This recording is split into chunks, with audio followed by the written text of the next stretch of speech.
तो इस वक्त की सबसे बड़ी खबर की शुरुआत करते हैं। आप इसे कह सकते हैं पराक्रमी सुबह, क्योंकि लद्दाख पर भारत के पराक्रम पर बड़ी खबर यह है कि वायुसेना के रफाल फाइटर जेट ने लद्दाख में उड़ान भरी है। बताया जा रहा है कि रफाल ने रविवार को एलएसी के पास उड़ान भरी। उसकी गर्जन साफ सुनाई दी लद्दाख की वादियों में। वायुसेना के रफाल फाइटर जेट ने लद्दाख और उसके आसपास के क्षेत्रों में उड़ान भरी है। लद्दाख पर भारत के पराक्रम की बड़ी खबर है। और जब से रफाल इंडक्ट हुआ है, रफाल जब से को शामिल किया गया, उसके बाद हम ये कह सकते हैं ये पहली बार कॉम्बैट पेट्रोलिंग होगी, पहली बार उसने उड़ान भरी होगी। कृष्ण मोहन मिश्रा इस वक्त सीधे मौजूद हैं, हम आपको ले लिए चलते हैं। Krishna Mohan Mishra, Chinook, Apache, Globemaster, इन सब की आवाज़ें, इन सब की गर्जना तो हम लगातार सुनते रहे हैं वहां पर लेह में। क्या रफाल की आवाज भी आपने सुनी, रफाल की गर्जना भी आपने सुनी, और कैसा वो मंजर था?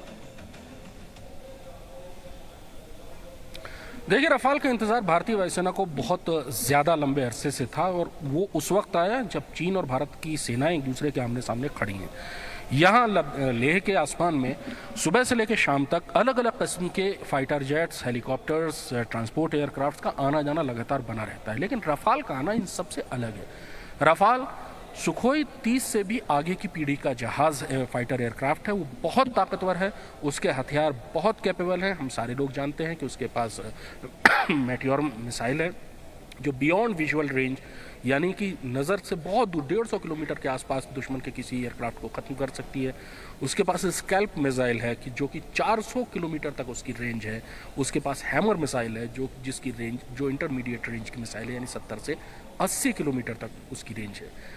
इन सारे हथियारों के साथ एक इतने ताकतवर एयरक्राफ्ट का मोर्चे पर पहुंचना बहुत बड़ा असर डालता है। मनोवैज्ञानिक प्रभाव बहुत ज़्यादा पड़ता है सेनाओं पर, ट्रुप्स पर और लोगों पर।